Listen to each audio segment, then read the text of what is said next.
Maybe? Yeah, there we go. Hello, everybody. I'm hoping. All right, there we go. Let me just, hang on. Oh gosh, I pressed some kind of button on my computer now. Hang tight. Um, turn F7 off. Somehow I've locked my function keys. There we go. Cancel. For those of you catching this on the replay, definitely scroll ahead a minute or two because I have just done something to my computer. Okay. There we go. Hi, everybody. It's good to see you guys. I always do this, but it's just part of being human. I look at the camera and I see myself and I go, oh gosh, all this harsh lighting. I got to figure something better out. All right, let's say hello first, and then we'll get down to business. We'll do a little of the preamble stuff. But hello, Pat. Good to see you. Sherry, Sharon, Collie, Jody. Who else have I got here? Cheryl, Sherry. All right, we got the whole gang here. Well, close. We're not even close. We got a whole lot of people to go yet. Jess, it's good to see you. All right, so for those of you catching me for the very first time, just do a quick intro. Welcome to SoulPet.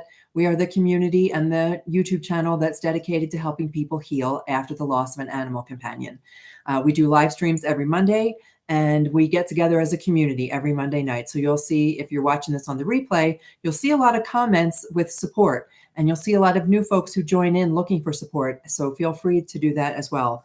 My name is Elaine. I'm an animal Reiki master, animal chaplain, animal medium, and I just practice connecting with the beautiful energy of all animals here and on the other side of life, and being able to share messages of hope and healing is what it comes down to.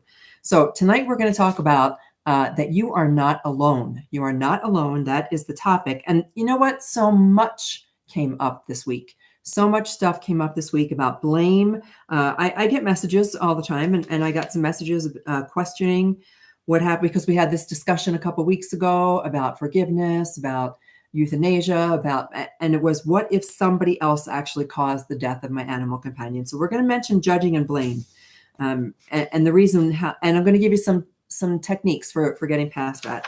I do have a couple technical. I have a couple practical things that I want to go over with you tonight. I share a lot of woo-woo stuff, but I also share some stuff for those who are not necessarily ready to go down the metaphysical rabbit hole yet. Although most of you guys who catch this live are there. And then we're going to do a little reading tonight for Zoe and Shiloh. And Zoe and Shiloh are a paired greyhounds on the other side of life. Had an incredible message, and it never fails that the message coming from our animal companions on the other side is directly related to all the things that come up during the week. There's no such thing as coincidence. It's all synchronicity. So let's see what kind of comments we got going on here. Collie, we're having a little bit of trouble with our with the new rescue. So here's what I would just say, and you guys know this, and I think, Collie, you know this too, that when you bring a new animal companion into your home, there's an adjustment period. There's a significant adjustment period. In fact, Zoe and Shiloh were both rescues, and there were some issues, and we're going to talk about what those issues were. There's a significant adjustment period, and there's also ups and downs. You're going to have good days, you're going to have bad days, but it can take like 3 to 6 months before there's actually a complete adjustment to their new environment.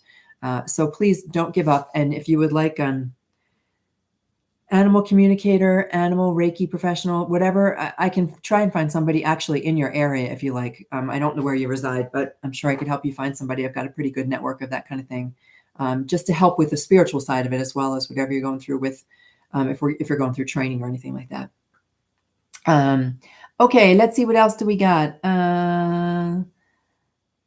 Thinking about another rescue. Yeah, so there's when we bring new animals into our home, there's always something. There's either comparison, or there may be a behavior issue. There may be an adjustment period, but I've been there, guys. I get it. A Gypsy, of course, was a huge transition, and there's still things that we accommodate. And they're just part of my natural life now. I don't even think twice about the way that we have adjusted in order for Gypsy to adjust. She can't be around other dogs. I would love to be at the dog park. I would love to have her out playing, but she has never learned because she has no eyes. And that eyesight actually, and Collie, I don't know if this is going to make any difference at all, but actually being able to look into your eyes is an important component of a dog's behavior. And they look at each other in the eyes, and they look at each other's human in the eyes. So we've adjusted for that with Gypsy, and there are that's just one of the things that we've had to adjust to. I'm going to keep reading. Cynthia, hello. Good to see you. Robbie, good to see you as well. Mel, happy Monday. I look 18. Aren't you sweet? Add about like 50 years there. Let's see, what else have we got? And then I have some issues with the biting with, yeah, okay, cats are the same way. We're going through this right now ourselves, as you guys know, with Nana, who has crossed to the other side, and we now have Prince Charming, who is adapting to life. There's 3 cats trying to adapt to life: Prince Charming, Mango, and Callie. And I just got the pictures. So those of you who are in the Friday morning group, I will send the pictures out. I just got the pictures of all 3 of them, and I'll post them because we're looking for also some Reiki healing for them too. Mango, who's king of the house, does not want Prince Charming there, and Prince Charming is just he just never comes out of the closet. So we're trying to work around that too. They are, just think about yourself, and this is completely unrelated to what we're going to talk about tonight, but so many of us with animal companions. Think about yourself if you were thrust into a new environment after being through stress. You've been through stress. You had then the stress of leaving your old environment, whatever stressors were going on in your old environment, then being put into a kennel, cage, or someplace where you were completely unfamiliar, where there wasn't a smell or food or person who was familiar to you. That stress, then coming into a new home, there's a whole lot that we need to work through. So it's patience. There's a lot of patience and a lot of love. Love cures everything. I know that from Nana. Love cures everything. It's the answer to everything is love. But okay, that's like making me have a little tear in my eye. Okay, what else have we got? I'm going to check some comments and we'll get right into it. Marking and peeing issue. Yes, that's another one. I have a little comment from Zoe and Shiloh about peeing because they peed everywhere. Zoe in particular peed all over the place. And this is a greyhound we're talking about.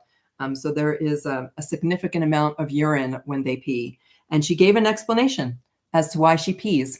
And there is a way that you can actually talk to your animal companion. We think about it. We think about reaching out to an animal communicator. I would love to hire an animal communicator, someone who knows how to speak with animals, understands their language, can get to the heart of what is causing the problem, can help me help them adjust, find out what I'm supposed to do. You have that ability. We all have that ability. I know you don't believe me. I know, well, maybe I'm not speaking to everybody because there's some of you in this group who I know do believe me. I never thought I could speak to an animal. I never thought I could be Snow White. I never thought I could be Dr. Dolittle.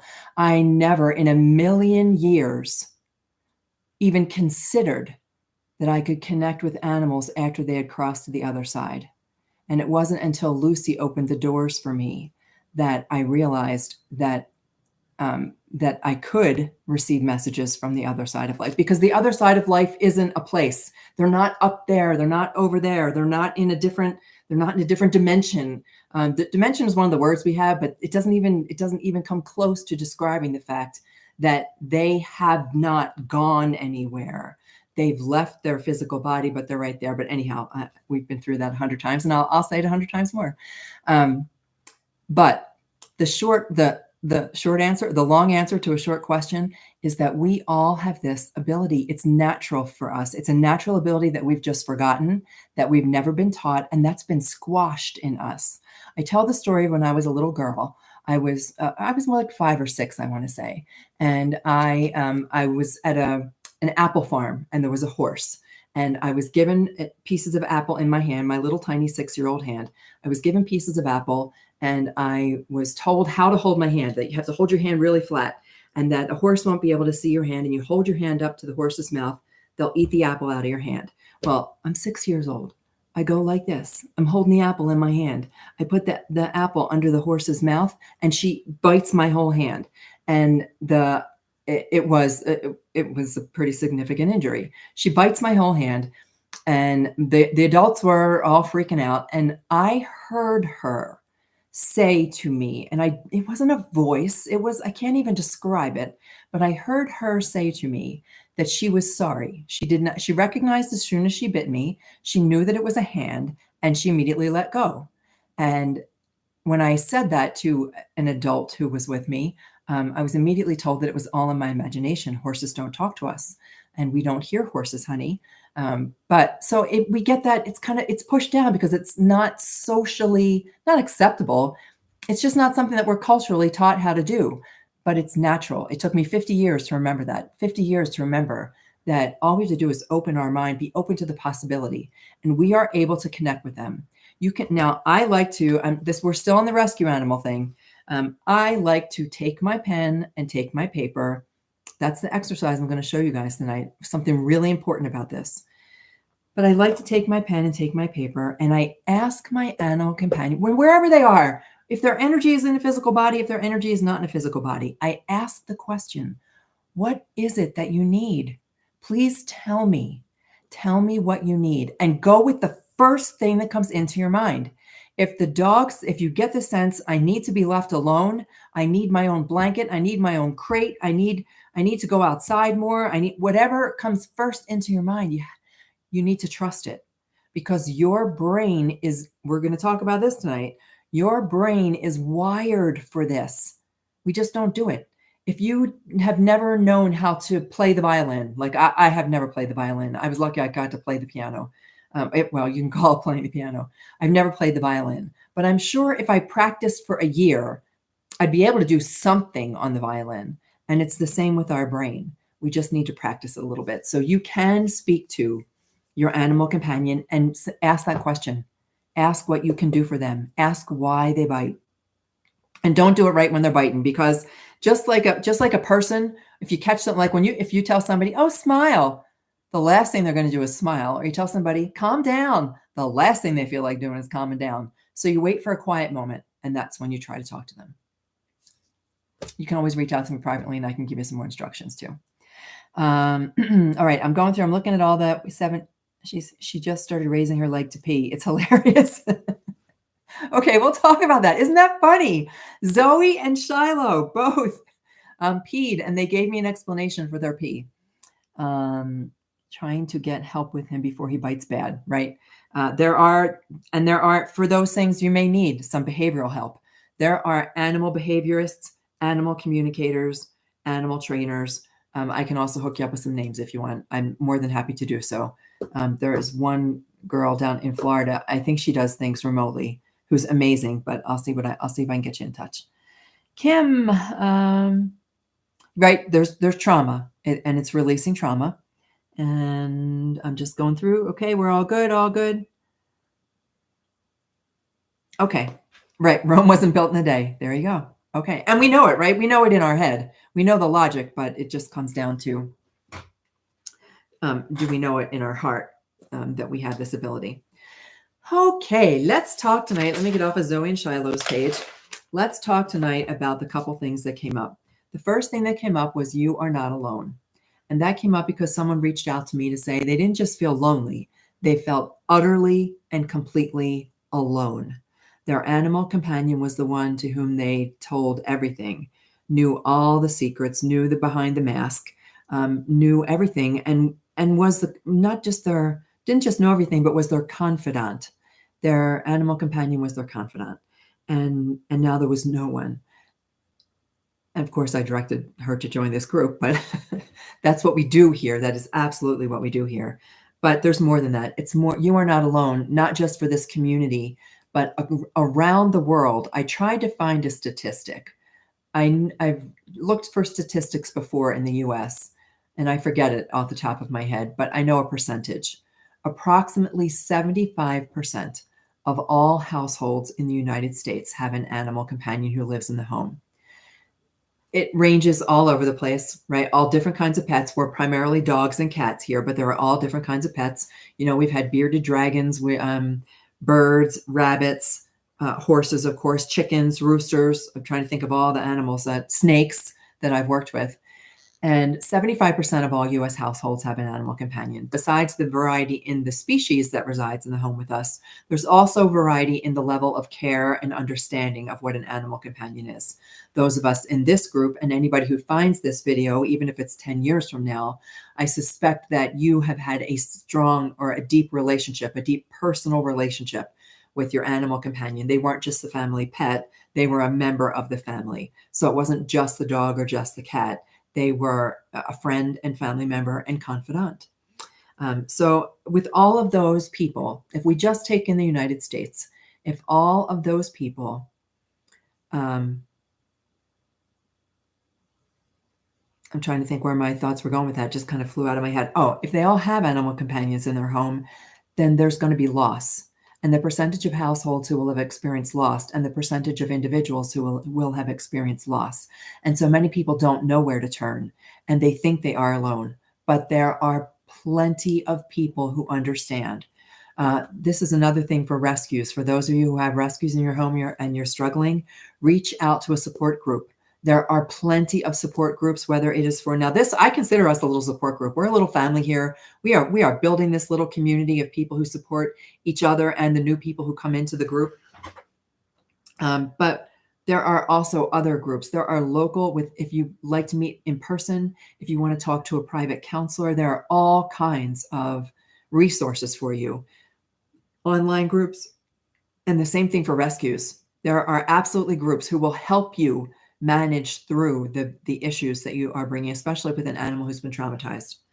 So reach out to a group. But anyway, you're not alone. And here's the other thing. I don't want anybody to ever underestimate their personal power. We have more power than we can possibly imagine when it comes to anything, when it comes to our life, when it comes to our desires, when it comes to our relationships, when it comes to our healing. We are stronger than we know. Even when we think we're at our least strong, when we are at our weakest moment, when we've been brought to our knees, we have more power than we think we have. So that was one thing that came up, was that being alone. The other thing that came up this week was the blame, and I'm watching the comments scroll by. Takes time, bad amount. Yep. Okay. All right. I'll let you guys talk amongst yourselves for now. Blame. What if somebody else was responsible for your animal's death? In fact, that one of the words that was used was murder, and then another was malpractice. And there's blame associated with that. We are looking for somebody that we can target in order to help ourselves feel better. So we're going to talk about blame too. And I want to talk about judging. So the other thing is judging ourselves, judging other people, judging all kinds of things. So those are the three main things that came up this week that I really kind of wanted to talk about. And then I'll do the reading for Zoe, and we'll see where it fits in, the reading for Zoe and Shiloh. But I would love to take your questions. And something that came up for me also this week is that somebody disagreed with something that I said, which is totally fine. They like kind of vehemently disagreed. And I want you guys to know that that is perfectly okay. It's more than okay. It's not like I'm giving you permission. I don't have all the answers. I try to find the answers. I reach out to Source. I reach out to the Animal Collective. I talk to Jack. I talk to Lucy. I talk to Winston. I talk to Kitty. I talk to all the Freddie, Scout. I talk to all of the beautiful animals in my life. Freddie the cat, by the way, not the other Freddie, but I do talk to that Freddie too. I try to get the answers for you guys, and I try to get the insights because I want to be able to share. I don't know why I'm compelled, and that's part of what I said. Why do I do what I do? Why do I feel so compelled to share all this information and to heal the world of heartache after the loss of an animal companion? Because I think that we are meant for more. I don't just think it, I know it. I feel it. We're meant for more.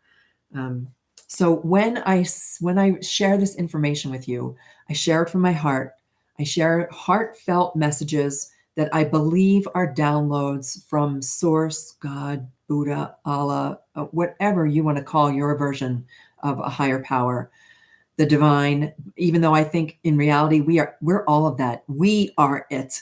There is no magical force out there. There's no old man sitting on a cloud throwing lightning bolts, can't wait for you to make a mistake so that they can like knock the feet out from under you. Nor is there some magical spirit out there waiting to wave their magic wand and make everything all right for you. We are part of a beautiful collective, a beautiful consciousness, a beautiful group of souls. We are all part of it, and we have more power than we know. Yeah, I don't. I got off target with the magical force. There's no magical force out there. Okay. Today is the anniversary of losing my beautiful cat of 20 years. First pet and spirit guide. Right. That is one of the things that we can do, is ask them to be our guide. They are animal companions on the other side of life, want to help us, but we're all, I know that I'm preaching to the choir, but it's true. Okay, no magical force coming to save us, because you are the magical force. We as a group are the magical force. The universe is not just one individual. It's not a God. Even we've been taught this. And where am I going? Because of the disagreement. When I receive this information, I share it with you from my perspective, from what I understand, from the download that I've received. But I welcome actually contrary opinions. I welcome other thoughts. I welcome different avenues to explore. It's why I want to open up questions, because I want to know what it is you really want to know and see if we can't get there together. Because as a group, we are lifting each other up, right? With the water that raises the ship. We are all doing this for each other. And as we each heal, every single week when we come together, a little bit something different happens. And when we heal, we all heal. Like we're raising raising consciousness to a level higher than it's ever been by having these conversations, and by helping us overcome some of the things that hold us back. Things that hold us back are blame and judgment. Blame and judgment and wallowing in that loneliness. It's more than loneliness. It is stark aloneness. And we don't ever have to feel that. Ever, ever, ever. I'm starting to give you my opinion of the universe, which I believe is not just one individual. It is this beautiful field of energy, and it's intelligent energy. And it's not that it grants our wishes, and it's not that we bargain with it or him or her, whatever you want to say. It's that we are directly connected. And there's this feedback loop, if you will, that we can simply, instead of praying and getting down on our knees and begging for healing, we can speak as one soul to a universal soul, saying, this sucked. This sucked, and I don't know my purpose, and I don't understand why it happened, and I don't understand why it hurt so bad, and I don't understand why our animal companions don't live as long as we do, and why are their lives so short, and why do they have to leave in this way? Or on the flip side, when we're bringing a rescue to our home, why was that animal traumatized? Why have I been the one who was called to help them through the trauma? Something is disconnecting here. Show me what I need to do. Show me what I need to do. Let's fix this. Fix is not the right word. Let's shift this. Let's find a solution. Let's find a way through. Show me how I can be a better human companion to animals now that my animals crossed to the other side and I brought a new one into my home. And then together as this group, we are also a magical force. We do magic. And I don't mean we do witchy magic. And I don't mean we have a little secret box and we open the box and, we have a fake thumb. And I'm talking, we create miracles. And the miracles should be our natural state. That should be just the way we are. Is our natural state of being is to expect the miracles. And when something happens that makes us feel sad, hurt, lost, lonely, we have to tap into a different side. And then that's kind of what I'm going to show you. We have to kind of flip the story on its head. And that's how we come out even stronger on the other side and even more capable and more full of love than we were before the loss of our animal companion. I'm going to check comments real quick. Hello, Carmen. It's good to see you. I speak all the time out loud in grief. Okay. Yes, you speak. I understand that too. And I think that I have, I'm sorry, Ocean Lee. I forget your name. I forget your first name. I should know this. My little 18-year-old brain. Thank you, Robbie. My little 18-year-old brain plus 50. Sometimes like names that I forget. I will someday remember them all. Woo woo magic. Oh yeah. Woo woo magic is it's real. This stuff is real. When I talk about the woo woo stuff, it's all real. Okay, I'm gonna let you guys keep what the answer was. If they know we cannot see them the way we used to. Oh, yeah. They do now. That was the answer. Do they know? That was the question that came up was, do our animal companions know that we can't see them? And they do now. They may not have, but we've had the conversation now, and it's part of their new consciousness. Our animal companions on the other side it's a learning experience for them as much as it is for us. When they transition to the other side, they transition into a place of pure positive love. They don't take judgment and blame with them. There's no such thing. There's no judgment. You don't stand before a tribunal and have all your sins checked off in a book. Does not happen. You transition right back into that beautiful energy that is pure positive love. Our animal companions are already there, but they're going through the same kind of learning process. And through us, they've learned that, oh, she can't see me. Even though I'm rubbing up and down against her legs, she can't see me. So that's why we have signs. And we can ask them for signs. Again, when I get to the little activity I want to share with you, we can ask them for signs, because what they can do, even if we can't see them with our human eyes, we can receive signs from them. They have learned how to manipulate some of the easier parts of energy, like clouds. They can manipulate noise and smells. They can use our senses. They can use our dreams. They can manipulate like electrical appliances. They can manipulate like lights flickering, that kind of thing. They can manipulate air, so you may feel a breeze. They can manipulate, like if you have got a candle lit and all of a sudden it starts to flicker a lot. That's the kind of thing that they can do to get our attention.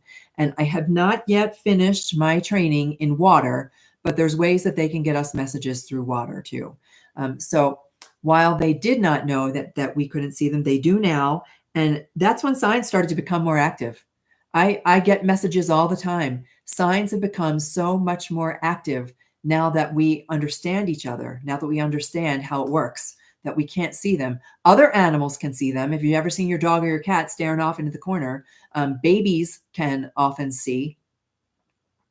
It just kind of goes away as we grow. It just kind of closes itself off because we're meant to remember. That's a whole nother story. But animals can see other animals. They can see sometimes they question it, but they can see them. And animals can see other animals, cats and dogs. They look off in the corner. Can't remember where else I was going with that. But you can ask for signs now, and you can look for signs actively look for signs as a means of communication with your animal companion, not just as a reminder, not just as a one-off, like I got to see the cloud the one time, or it's something that you can do every single day, all the time. And the more you do it, the easier it becomes. I'm going to check comments again. Don't forget to click the like button. Are you telling me that? Or are you telling other people that? Don't forget to click the like button. You should, there are some things that we're supposed to do as YouTubers, and I don't do any of them. But maybe I'm breaking all the rules. I'm the exception to every rule. Who said that? Steve Jobs, maybe? I am the exception to every rule, and so are you. I say it all the time. I am the exception to every rule. Don't give me your rules. I don't need your rules. All right, let's talk about judgment and blame real quick.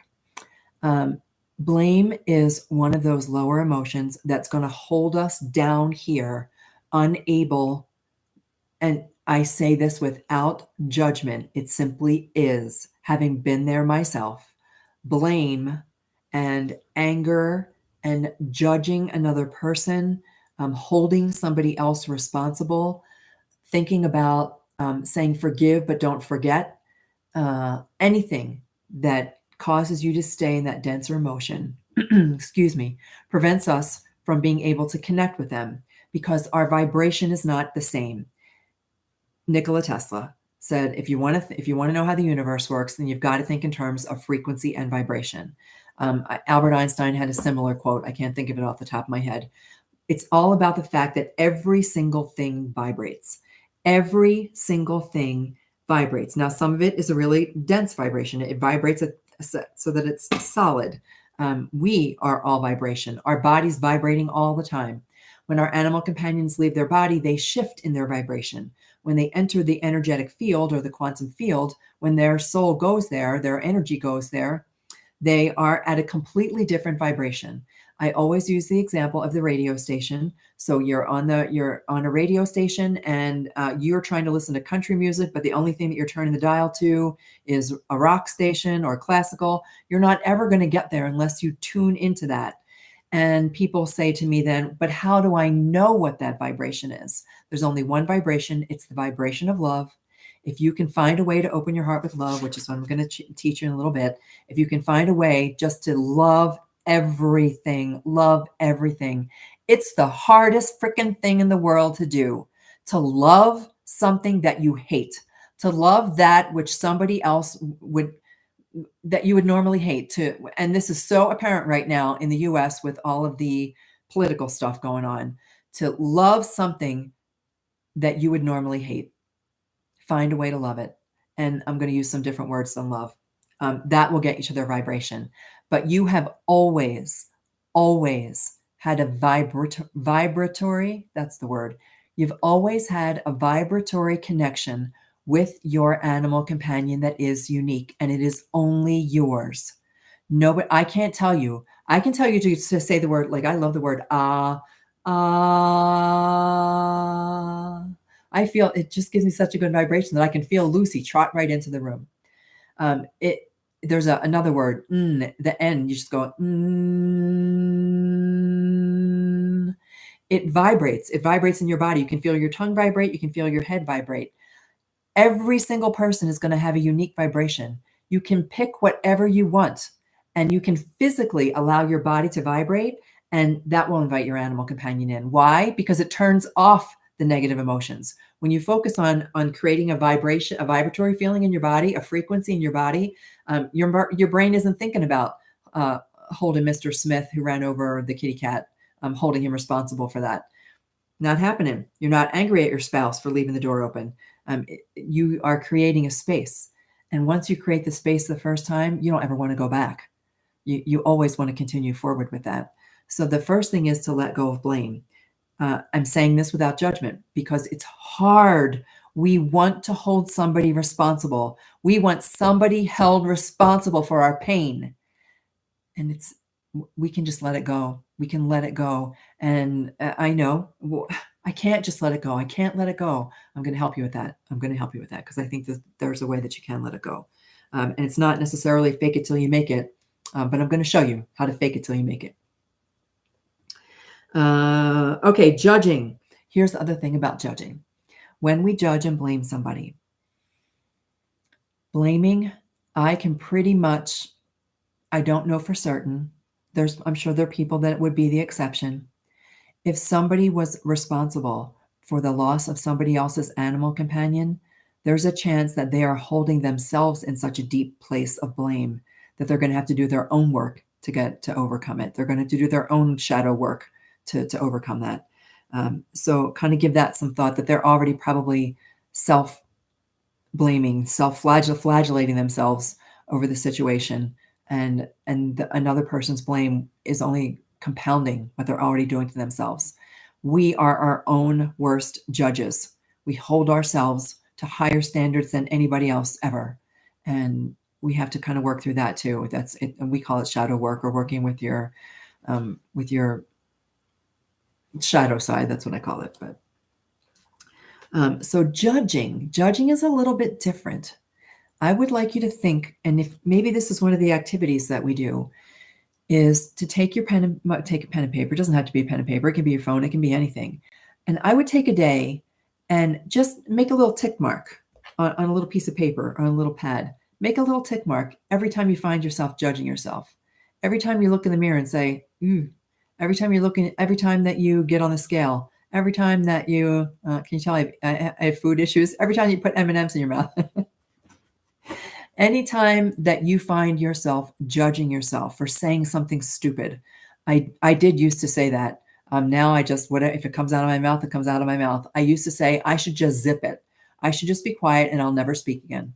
Whenever I would stick my foot in my mouth. Now, when I stick my foot in my mouth, I just laugh. I'm like, okay, there's my size 10 hanging out in my mouth. And shake it off. But I would love you to just jot down how many times you judge yourself in a day, because that's where it starts. We start by judging ourselves. And when we can learn to let go of some of that judgment, just shake it off, let it go. Tell yourself, I love to stand in front of the mirror and say, you are the most freaking beautiful thing I've ever seen. Woman, you are gorgeous. Look at you. You're glowing. You're radiant. And I swear my skin responds. My body responds. If not, my mind feels good with it. But even if you just a little bit each day, stop judging yourself. But then here's even more. See how many times in a day you judge another person. We do it all day long. We judge our family members. We judge our neighbors. We judge the mailman. We judge the Amazon drivers. We judge the bankers. We judge the people on TV. We judge commercials. We judge, I'm trying to think of the things that I judge frequently. We judge politicians. We judge the medical community. We judge pharmaceuticals. We judge, you're getting a big insight into what I judge. We judge everybody all the time. I think one of the secrets to getting to the place where you can have a heart that's just full of love, that helps you overcome your own aloneness and grief, is by learning how not to judge. And if that isn't the hardest thing in the whole wide world, it's become a really bad habit. Getting behind the wheel, judging other drivers, judging the slow clerk at the grocery store. I'm trying to think of all the other possible things that we could be judging. Judging the person who doesn't have their dog on a leash. Judging the person who lets their cat outdoors. All of these judgments hold us in a denser place. And that might be a good practice for us, is to sit, just to take a note, just take note. It's not like you're going to like you're not going to start blaming yourself for all of your judging. You're doing it as a positive activity to help you let go of a bad habit. You're going to let go of a bad habit. Judging is a bad habit. So we're going to take some steps to let go of that. And the first step to that is to recognize it. So if you can make a tick mark every day, every time you judge somebody, don't judge yourself about that. Just laugh. Uh-oh, I just did that 5 times. Oh no, I think that I should not go into Walmart anymore because I judge all the people of Walmart. Just make little tick marks and see just how often you're judging somebody. That's step number 1. And then the next step is going to be to start letting some of that go. Just little by little every day, try to judge a little bit less. Say for today, I'm not going to judge anybody in my commute. I'm not going to judge anybody on my drive. I'm not going to judge anybody on the light rail for the socks they're wearing. I'm not going to wear socks. I'm not going to judge anybody, and see how it changes little by little. Okay, I'm checking comments real quick.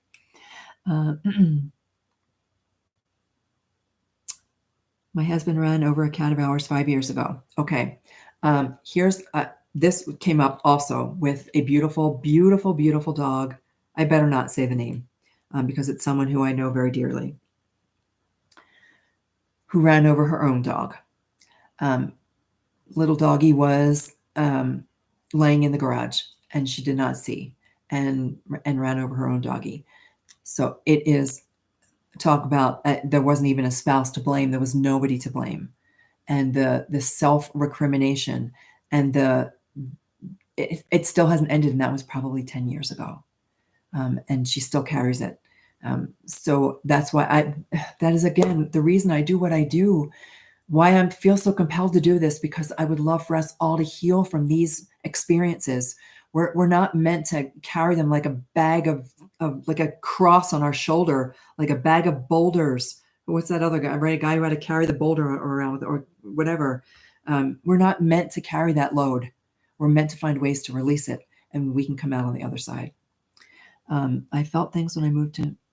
Nobody knew what I was meaning when I told them there was something making me feel tight in my chest and not just uncomfortable here. Okay, I'm clear. Hey Jen, how you doing? the same love that we give others so freely. And that's also it. If we can love other people freely, then we need to be able to love ourselves. But we can't, I believe that we can't truly love others until we first learn how to love ourselves. Stand in front of the mirror with your eyes staring straight at yourself and tell yourself you love you. I love you. I love you. I love you. I love you. God, girl, I love you. That's what we need to do. Hey, and by the way, for all of you, everybody who's on here, whether you're on here live or whether you're on here at some point in the future, tomorrow, next week, next year, 10 years from now, I love you. I love you. I love you. If nobody has told you that today, you are loved. Somebody loves you. If we've never met, I love you. Okay, so I'm just going to give yourself a big old hug. I'm going to let you go. I've missed a piece of the conversation here.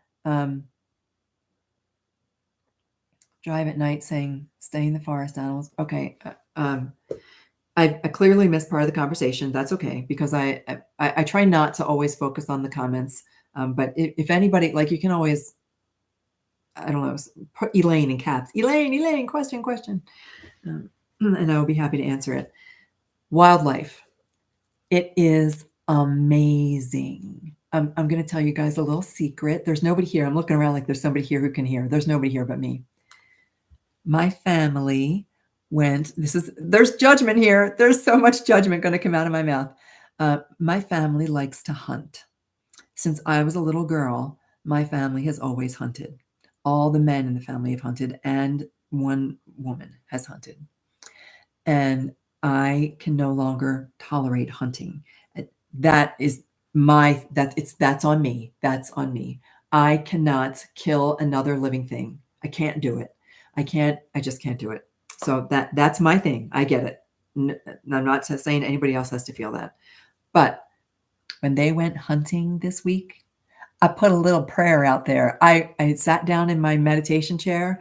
I sat down. I quieted my mind. I went deep into my meditation, and I spoke to all the elk in Colorado. I put it out there to every single elk in Colorado. Hide, run. Don't come down from the hills. Don't come down from the hills. Don't come down from the hills. If you see smoke, stay away. If you see people, stay away. And they were skunked. So I have no idea if my thoughts and prayers had anything to do with that, but that's what I do. And for the animals, as I'm driving down the road, I have the same conversation. Don't step into the road. Don't step into the road. I think I mentioned this here a couple weeks ago when there was 3 deer standing right by the highway. And out loud, I said, step away from the road. Step away from the road. Come here. Come in. Come in. Come in. And I visualized them just walking away from the road and into the trees. That should be a natural part of who we are. If that's what you want to do, if you are drawn to connecting with animals, then you need to talk to animals as if they are your peers. I talk to animals as if they are individuals and unique, beautiful, wonderful souls. I see them all as unique individuals. I recognize the 3 deer. I know exactly what they look like. There's 2 bucks and a doe. I know exactly who they are. They're the ones with the last year that we had the cat. I haven't seen that. I haven't seen it this year. There were 3 deer and a cat that always hung out together in the little meadow over here.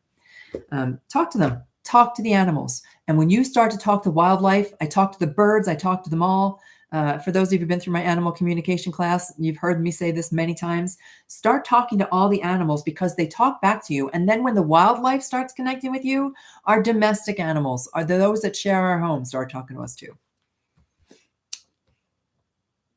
Okay, I'll let you guys continue. Elaine. Oh, good. Look. Good. Okay, Karen, good. Are you able to explain why dogs and cats stare at me and sometimes at the wall? I then catch them staring and they come over. Are they being polite by asking to come over? I'm not 100% sure what you're asking, so let's read it again. Are you able to explain why dogs and cats stare at me and sometimes at the wall, catch them staring and they come over? I would say 2 things. And then, I have another at the animal Reiki lady. Okay, good.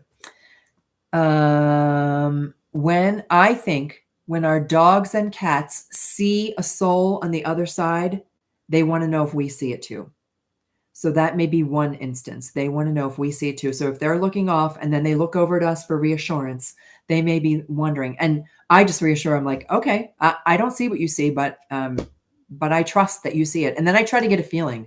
I try to get a sense of who it is. Sometimes I get a sense it's Grandpa. Now Nana was such a cat lady. I don't mean that in the true cat lady way. She loved cats. So I will just say, is that Nana that you're looking at, or is that Kitty that you're looking at? I will just acknowledge that I trust that they're seeing what they see. If they are asking permission, like your permission to come up to you, they'll do that. Our animals are more respectful than we are. For those of you who have been in my class, you know I teach when we're walking down the road, we humans, if somebody were to walk down the road, well, who am I going to use as an example? Jen. Jen, if you're walking down the road and I came up to you and I really liked your hair today and I walked right up to you and go, oh my gosh, you are so cute. Oh my gosh, I love your hairdo. Aren't you just a cutest? Okay, that caught me away. And we do that to our animal companions all the time. So I love it that animals might be respectful and look at us first as if asking permission to approach. And then, of course, they can jump all over me. I don't care. They kiss me all over the face, whatever. Let's see what Kimmy has to say. I agree, but also know that survival is important in the animal kingdom. I am not big on humans killing or capturing them. I am not a big fan of zoos and exploitation. Kimmy, I also think that zoos are a completely human. I don't have the word for it, but it's all about us and not about the animals. We say that it's about the animals. We say that it's about environmentalism. We say that it's about saving them from extinction. But I also have a very strong feeling about keeping animals in captivity. No animal wants to be in captivity. Those of us who, and this may be something to consider for those of you who rescue cats. If a cat has been feral, and if a cat has been an outdoor cat for 5 years, 2 years, 5 years, 6 years, and we bring them indoors and try to make them an indoor cat, we will not ever be able to get through to them that they should not pee in the house. They are simply expressing the fact that they want freedom. Every single animal on the planet wants freedom. We are way off topic, but that's okay. Every single animal on the planet just wants to be seen and heard as an individual, and they want freedom. Like every other soul, we don't want to be in a cage. I think of the movie Planet of the Apes when it's the humans who are in the cage. That's what we need to compare that to. With that said, I go to the zoo regularly. I go to the zoo regularly, not for entertainment. And the first time that I get to take my granddaughter to the zoo, I'm going to teach her a perspective different than anything else. It's not going to be because we want to see the pretty lions and we want to see the pretty zebras and we want to get a ride on the camel. It's because we want to go there and let them know that someone on this earth sees them as individuals, that I see them, I hear them, I love them. I think they are perfect just the way they are. And if I come back to the zoo again, would they be willing to converse with me? Would they be willing to recognize me? Would they be willing to have a relationship with me? And that is what I do at the zoo. So if you really want to become Snow White, you might want to try by first going to the zoo, not as entertainment and not as protest, but as a way of being a support to the animals who are forced to reside there. So that's my thoughts on zoos. Okay, Elaine, by the law of attraction, do you think that we attract or cause our pets' death? Do you think they die to save us or protect us from something? Okay, you got a couple of questions there. Will I do a Zoom get together again? Kim, yes, I will. I have been, I'm going to get back to your question in a second for Fatima. I think it was Fatima who asked that, right? As you guys know, Nana crossed, my kids moved across the country. I am now moving. So this little thing you see here is going to be in a different state in 2 weeks. So I have had a lot of I've been preoccupied since the summer, which is, it just is. And I've come to accept it. At first I kind of resisted it and I pushed against it and I tried to be everyone for everybody. And now I'm just chill and relaxing about it.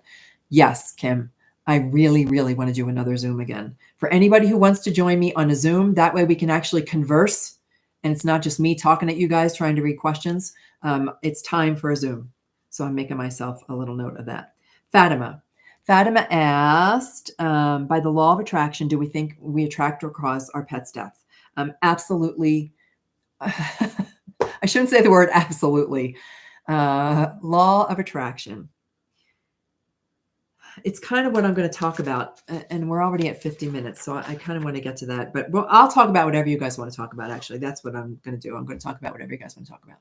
The law of attraction is a metaphysical concept that is also created by humans. It was like back in the, I don't know, centuries and centuries ago, that the Hermetics, they first came up with this idea. They came up with all these metaphysical terms. And then it was then the Rosicrucians. I'm going to give you a mini little lesson in this. The Hermetics, the Rosicrucians. We talk about the ancient Egyptians. We talk about the Knights Templar. All of those little secret groups, even as recently as the Masons. It was all about holding secrets, but they all taught what they taught in their little secret groups, like the Masons. The Masons, my brother-in-law was a Mason. He's now in heaven. The Masons, there was no women allowed, number one. And number two, they taught each other secret rituals for manifestation. That's what they did. And they weren't allowed to tell a soul. They were never allowed to tell anybody. Same thing with the Rosicrucians. And then in the late 1800s, early 1900s, spirituality and metaphysics started to become a thing again. And that's really when law of attraction came into place. Then we had people like Neville Goddard, and then more recently, people like Wayne Dyer and Joe Dispenza. Although Joe Dispenza and Bruce Lipton, they talk about more practical things. But Abraham Hicks, great for law of attraction. I love Abraham Hicks, but she really, really focuses on law of attraction, and there's much more to it than that. We create our own life, and you can believe me or not believe me. Everything in our life we have created. And somebody would say, I would never create the death of my dog. There are some things that we don't have control over. We don't have control over the length of time that our animal companion lives. They are on their own journey. We may be intertwined, and I'm going to try to explain this as best I can. I was not prepared for this tonight, so I may fumble this a little bit. We create everything by our thoughts.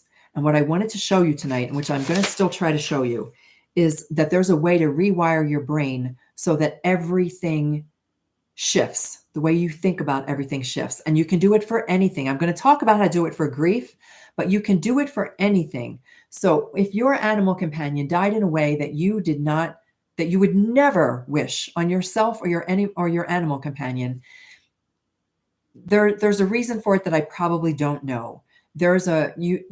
The two of you have been partners forever. You've always been a part of each other's lives. And for whatever reason, they needed to leave in that way. And whether it was for some time, I'm going to try to think of an example. Okay, I'm going to have to name this doggy something different. Let's go with Cody. I'm going to call this doggy Cody, the one that my friend ran over. Cody was ready to go. Cody's human companion was not ready for Cody to go. So Cody did what was best for Cody. And Cody was 15 years old, a 15-year-old golden retriever. Cody laid down under the tire. And I'm sorry, I don't mean to say this for anybody who has, I'm an animal empath. I know I take on the feelings of animals, but I understand Cody chose to cross to the other side. And Cody in absolutely no way wanted to cause trauma to his human companion, but Cody was ready to go. When our animal, if we can keep in mind that every single animal is on their own journey, they're a spark of the divine just like we are. They are sentient beings, which means they have preferences, they have choices, they have desires, they have a life that they choose to live with us. But then we also have to accept that they have a life that they may choose to transition out of. And I teach in my Reiki classes that there's 3 kinds of healing. An animal companion can choose to fully heal. They can choose to accept the healing energy of love and Reiki and completely recover from whatever their health situation is. They can choose to use the healing energy and power of Reiki in order to learn to live with a chronic illness. Or they can use the beautiful, loving, healing energy of Reiki to transition to the other side because they know that they aren't leaving. I know that Nana has not left. Nana is everywhere for me now. She's everywhere in everything I do. If you think that you've got any privacy ever, you are so wrong. All souls in this energetic field, we're all connected, and you cannot do anything to cause their death. You cannot sit down. It doesn't work this way. You cannot sit down and write in your paper 100 times something bad. You cannot make something bad happen to somebody or to an animal companion. You can think as many 100 bazillion. And for this one, you need to look at Mike Dooley. Mike Dooley does a great job of explaining that you cannot, your words and thoughts cannot hurt some other living thing, but you can attract them to you when you have loving thoughts and wonderful thoughts and peaceful thoughts. They'll come to you because they'll be naturally drawn to you. So you may attract your animal companion. And Fatima, one of the things that maybe we'll talk about again in the future is that it's about incarnation. You can even ask your animal companion to come back to you. You two can work and collaboratively together to bring them back to you, because it's a relationship that you'll always have forever and ever and ever. And they don't feel trauma, by the way. They just don't feel it. It's like they're whisked away. And this I learned from my beautiful bear, my beautiful bear up in the mountains when I lived up in the mountains, and somebody killed my bear. And it wasn't my bear, but I called him my bear. And when I was feeling blame and wanting to actually hunt somebody down, that bear came to me to say he felt it was fine. It was that, because sometimes the lesson that needs to be learned is not for us. It's not about us, and it's not about our animal companion. It's about somebody else. And in that case, it was about the person who did the deed. So I don't know if I fully answered your question. I really wasn't prepared for this tonight. Okay, let's. I agree, but also know that survival is important. Okay, I already read that one. Do you think they die to save us or to protect us from something? Sometimes I think they would lay down their life for us. I do, just as I would for them. Like, I know that nobody in my family believes me when I say that if somebody tried to hurt Gypsy, I would step in front of the bullet before I let anybody hurt her. So yes, I think our animal companions would die for us as we would for them. When Valentino is staring off, I ask him, do you see Mew Mew? Okay. All right. So you got that. You definitely got that. I knock on wood because I never heard that issue after bringing Smokey indoors at 4+ years old. Oh yeah. And it's meant with the best intentions. For those of you who have cats who may be peeing outside the litter box, peeing and pooping outside the litter box, scratching up your furniture, tormenting the other cats.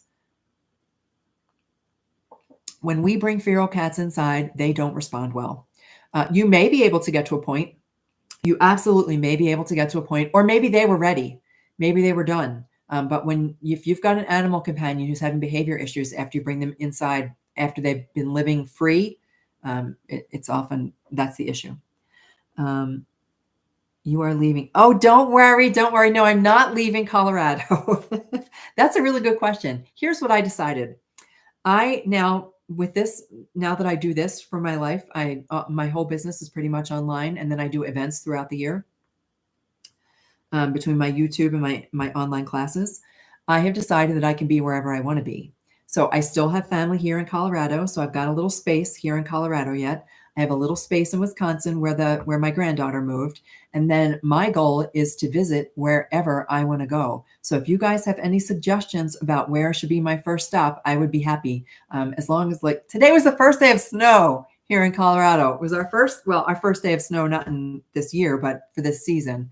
As long as it doesn't involve snow. I'm not a snowbird. I mean, I am a snowbird. I want to go someplace warm. But that's my goal. My goal is to be everywhere. So I'm gonna have my crystals, my books, my cards. I'm gonna be able to travel and go with wherever it is that I want to go. I think that we're all meant to have that kind of freedom too. And don't bring me inside the house or I'll start peeing places. Kidding. I have to leave. Okay. All right. Go get something to eat, honey. Yep. Catch you later. Listening but not commenting, trying to not get bit. Oh no. If it doesn't work out, they'll take it. It sometimes happens. I've told the story of Stanley. I rehomed my beautiful grand dog Stanley, and sometimes it's also part of the animal's journey. That there's somebody on here. I don't know that I've seen them tonight, who was the fourth person. So this kitty cat was returned 3 times. And on the 4th time, everything was fine. So sometimes it's the kitty cat or the dog trying to discover who their forever family is. So there's, and no judgment, no guilt about that either. If between you and the doggy, we determine that it's not the best course of action, then we let them find we let them find the real forever home that they're meant to be with. Sent you an email. Oh gosh. Guys, I know I'm so far behind on email. Pat, I know you and owe you an email too. I'm just writing this down. Jess, I will check for emails. I'll give you another little thing about why I'm so bad with emails, because I came from corporate. I was an HR executive in corporate. I had hundreds of emails a day. When I left my corporate job, I gave email the finger. I was like, I can't do it. I just can't do it anymore. And now I'm the admin for Nana's memorial page. And oh my gosh, now I'm super overwhelmed with emails, but that's kind of that's a beautiful little job there. But Jess and Pat, and if anybody else has sent me, you're in Delaware. Okay. I travel to Philadelphia frequently for family. I'll be there 2nd week of December in Philly. I love to catch up in person. I know there's a person here, Terry. I haven't seen Terry in a while, who is in Colorado and then moved to Texas. So at some point, Terry, I know you had requested to get together. I would love to meet whoever I can in person. And then I take pictures and I post pictures. And it's fun because I've met Mel. I'm trying to see who else here. I don't see. Okay. I will check all my emails for you guys. Jody, me with Phoebe. I took her to the 4th time. Oh, it was you with Phoebe. Okay. All right. I knew that there was somebody who had they're just on their own journey like us. And if we can learn that they are on their own journey too. All right. We are way off track. I also sent you an email for a mini reading for Chispa. Okay. Fatima and Chispa. And I'm almost caught up, believe it or not, because there was a break. There was a break where I got no emails whatsoever. At Fatima, I'm writing down all these little notes so I don't forget. So there's only a handful of people before we would get to Chispa Fatima. I try to take them in order of when they send me the emails. We're not going to get to the activity tonight. The activity, I'll just tell you about it real quick. It's about retraining your brain. We've talked about this before, that your brain can be rewired. And a lot of times what we do is have a bad habit. But grief is not a bad habit, but there's a way that we can use a pen and paper and write down the thing that we feel. I feel desperately alone. I don't just feel lonely, I feel alone. And you write it on a piece of paper. Now I'm just giving you the cliff notes right now, and I'll just come back to it again next week. You write it on a piece of paper, and then you write the opposite. And you write the opposite. I am not alone. I am supported and loved. And you write it. And you write it once, write it 5 times, write it 10 times, write it. The act of writing. What we want to do to rewire our brain for anything, it doesn't matter what it is. You want to lose weight, you want to sleep better, you want a relationship, you want money, you want to heal, you want another animal companion. It doesn't matter, whatever it is, you write it down. And in this case, we're just trying to flip things on its head. We recognize that we have a pattern. We get stuck in this default pattern. Our default mode is to wake up in the morning and go, I'm so desperately alone. I'm so desperately alone. Write it on a piece of paper, the exact opposite. Whether or not you believe it does not matter. Whether or not you believe it, right? I am not alone. I am supported and loved. And write it and write it and write it and write it. And then every day when you wake up, read it. Read it out loud. Read it with your voice. Your voice carries vibration. Your voice has a distinct vibration to it. Now I've got a natural alto voice. I have a deep tone to my voice. When I read my things out loud, it comes out in a deeper tone. When I chant, when I do mantras, it's in a deep tone, but that tone creates a vibration that flows out of my body. And that vibration is picked up by the quantum field. And it's picked up by your brain. And your brain rewires. Look up, what is the guy's name? Maybe it's Zoe and Shiloh that have to wait until next week. Because I don't see their mama on here anyway. Dody, D-O-D-Y, Dr. Can't think of his name off the top of my head. He is a neurosurgeon, and he studies the brain. He's a neurosurgeon. That's his job. He's a neurosurgeon. He understands the way that the brain works. He tells this funny story that when he was 12 years old, he walked into a store and a lady he was living in poverty. I can't remember the whole story. Lady took him under her wing and started teaching him how to manifest. And he said, I went home and I knew it was all bullshit. It's his exact words. He said, but then I started to do it. And when I did it and realized that my brain is actually a tool that I can use, it's meant to be used. It's not meant to control us. We're meant to control it.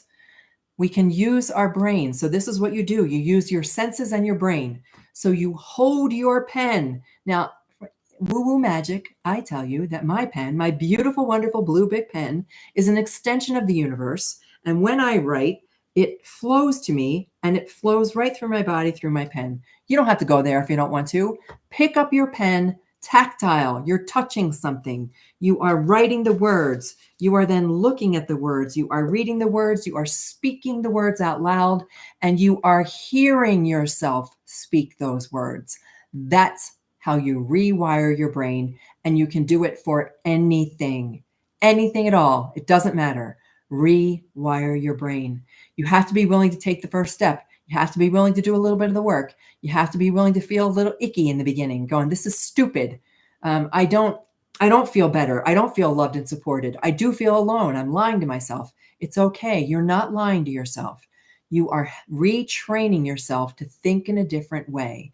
And then when you retrain yourself to think in a different way, you begin to feel in a different way. When you begin to feel in a different way, your vibration begins to rise. And then you're going to start to get the signs from your animal companion. And you're going to start to understand that you're connected. And you're going to start to see the changes happen in your life. And you're going to get the validation. And then your whole life changes. Your whole life changes. I'm living proof. I don't tell you anything that I don't do myself. I don't tell you anything that I haven't felt myself. I rolled my eyes at some of my teachers. I've gone, oh my God, the first time that I was trained in Reiki, I did it for a specific reason. The first time that somebody was doing Reiki with me and they were drawing things on my hand and blowing my face. And I was like, inside, I wasn't doing it. I was rolling my eyes, going, this is so ridiculous. Only once I started to do it and saw it and realized it. And then if anybody ever wants to do this, you let me know. When I started to teach it, my whole world changed. Everything shifted. So you can do this. You can do this. That's why I said, not only are you not alone, you have more power than you possibly know. You have more power to heal yourself. And when you heal yourself, you start to heal others. You have so much power. Don't underestimate the power to heal yourself and to help heal others. We can all do this. We can all do it. I did not mean to go off on a rant there, but there you go. All right. So my beautiful Zoe and Shiloh, I'm going to save them for next week. They're a bonded pair of greyhounds, and they do have a lot to say, but this will give me time to get in touch with their mama and see if she wants to jump on the call next week. And I will actually, this is someone who I know, and I will be caring for her new greyhounds in later. No, not till August. It's a while away yet, but okay. Any other questions? Don't know how to do Reiki. Want to bet? This is the other thing I tell somebody. Everybody knows how to do Reiki. Reiki it's like one of these things now. I've kind of shifted even the way that I teach Reiki and the way that I teach now. I now call it psychic healing. The way that I call healing for animals, the way that I teach healing for animals. We all have this ability. You are connected to the quantum field. It is the quantum field. It is love. Reiki is simply universal love. It's a lot more to it than that. It's universal love. When you open your heart with love, here's a super simple thing. So I'm going to show you guys. I think I might have shown this to you before. Super simple exercise. You hold one hand on your heart. You let your heart fill with love. Whatever it takes, the most loving experience you can ever think of, or if it's just a chocolate ice cream cone that you want to think of. Let your heart fill with love. You hold one hand. This is a Polynesian healing practice. You hold one hand on your heart. You take the other hand, and if you can place it on your animal companion, that's great. But if you can't, you can just hold it in the air, and you just feel the love from your heart. It's energetic. It's not just a romantic emotion. You feel the love in your heart. It flows down your arm, through your body, and out your other hand. This is taught in the Hawaiian Polynesian tradition, all over the Hawaiian Islands. Singapore. What's the other place that I've seen it? I can't remember. It doesn't matter. Irrelevant.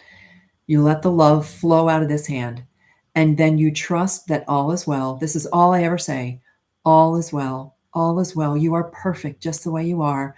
I trust that the beautiful healing energy of the universe flows through me, to me, around me, and that it will heal whatever needs to be healed. I don't have to know what's wrong. I don't have to know what's ailing you. I don't have to know why you're upset, why you bite. I just trust that the universe flows through me right now and is sending you healing energy. That's it. That's it. Now, Reiki's a whole series of techniques. There's a whole lot to it. But if you wanted to do, everybody can do that. Everybody. You don't need a certificate. I call it the Wizard of Oz syndrome, where the scarecrow needs to have he thinks he's dumb until he gets a diploma, and then all of a sudden he's really smart. You don't need a certificate. You don't need a diploma. You just need a heart full of love. That's all you need. Okay. Now I really went on a rant. You don't have to be a master, 100%. I liked my making Reiki master training because it opened me up to a whole new level. Like I live it now all the time. I liked it because I wanted to take my spiritual practice that far. You don't have to. You don't have to at all. Okay, that's enough for now. We've gone way over. You guys, I love you. Thanks for being so interactive tonight. Thanks for sharing all your questions. And I'm just gonna let everything else go. I see you guys still talking amongst yourselves. Just try doing that with Jericho, and he started whining. Okay, so it's okay. When they we're kind of going a little bit deeper now. Those are healing reactions. If he starts to whine, then you just stop. Okay, cool. I trust. You don't have to keep on doing it. I did it. I sent you love, and it's all good. And you just keep working with it. And if you decide that it's between the two of you, if you decide that it's not going to work out, Jericho will be fine. Jericho knows he'll be fine. He already knows that he's taken care of and that he's on a journey. And he thanks you for being part of that journey and for helping him find out what it is he's supposed to do and where he's supposed to be. Okay. And now he's barking at you. Just let it go. Let it go. All right, my friends, I love you guys so much. Take care. Have a good night. And I will see you again next week. Bye, everybody.